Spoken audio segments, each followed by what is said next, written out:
Dobrý den, já mám pro vás připravenou další aktivitu, takzvané souřadnice. Jak vidíte, mají mnohé využití, opět můžete procvičovat jakékoliv jevy, a to nejenom v českém jazyce, ale i v matematice. V matematice je využívám spíše v nižších ročnících, češtinu zase naopak využívám spíše ve vyšších ročnících, ale můžete si udělat, co chcete. V matematice můžete použít na násobení, sčítání, odčítání, dělení, to je jedno. Místo slov napíšete příklady, je to to samé. Co děti potřebují? Děti potřebují mít tuto prázdnou tabulku, kterou si nalepí do tohoto malého sešítku. My tomu sešítku říkáme testíky. Jakmile řeknu, vyndejte si testíky, děláme souřadnice, děti vědí. Nalepí si ty souřadnice, potom jim vystačí na 5 procvičování.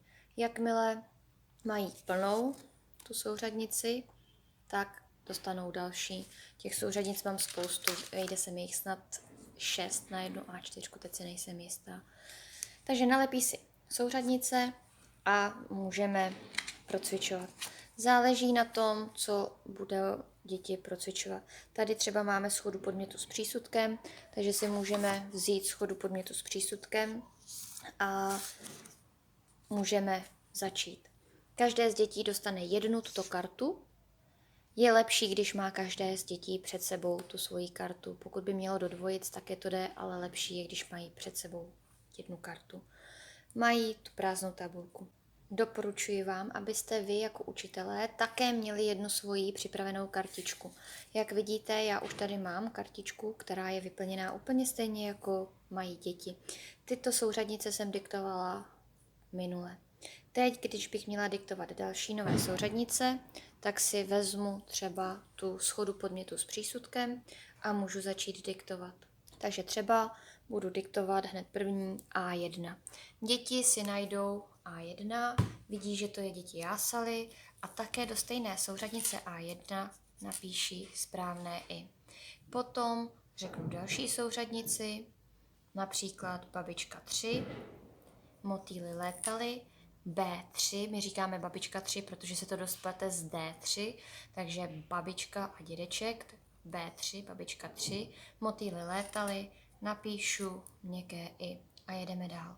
Takže to, co diktuju dětem, já si zapíšu do toho svého papírku, abych měla přehled.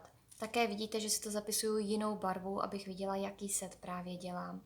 Když pak budete mít vyplněný ten papír, vystačí vám to na těch 5 opakování, tak to pak vypadá takto. Pokud trénujete stále stejný jev, tak se vám tam může to smíchat a nevíte, co jste zrovna zapisovali, pokud byste to psali stejnou barvou. Takže doporučuji měnit barvy, pak je to mnohem přehlednější. Takže můžeme jít dál, třeba C5. C5 najdu si davy lidí skákali, doplním íčko a zase čekám, až děti si vyplní, až si to odůvodní a diktuju dál. Třeba dědeček 9, vyplním.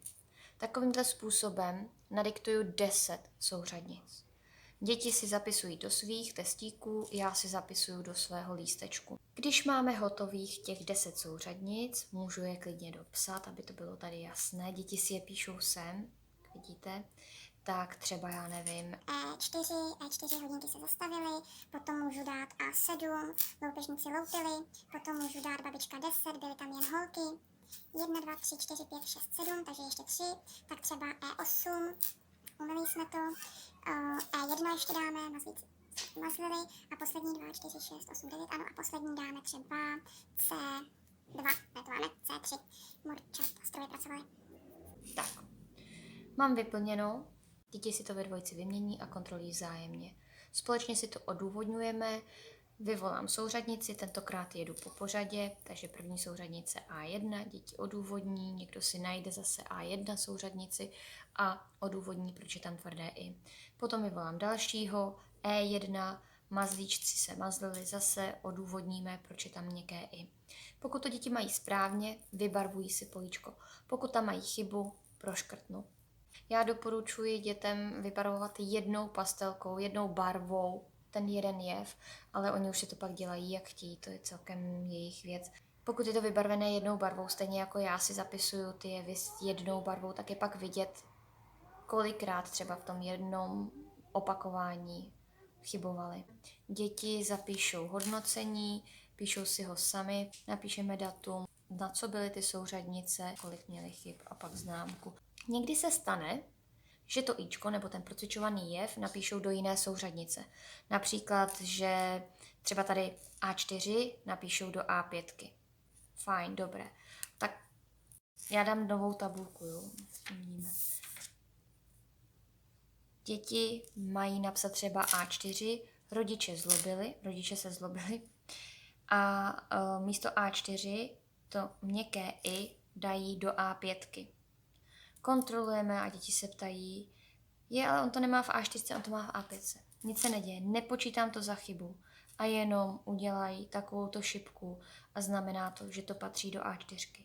Pokud potom nastane situace, kdy já budu chtít A5 a děti už mají zadělané to políčko, tak A5 prázdniny skončily, napíšou sem a jenom uděláme šipku zpátky. Takže je vidět, že jsou ta písmenka vyměněná, nebo ta políčka, že jsou vyměněná, ale za chybu to v žádném případě nepovažuju. Přijde mi to naprosto normální, že se někdy někdo přehlédne a splete. Takže stačí jenom udělat takovou obojeknou šipku a je to v pohodě. Takže zase jednoduché opakování, myslím si, že efektivní a rychlé.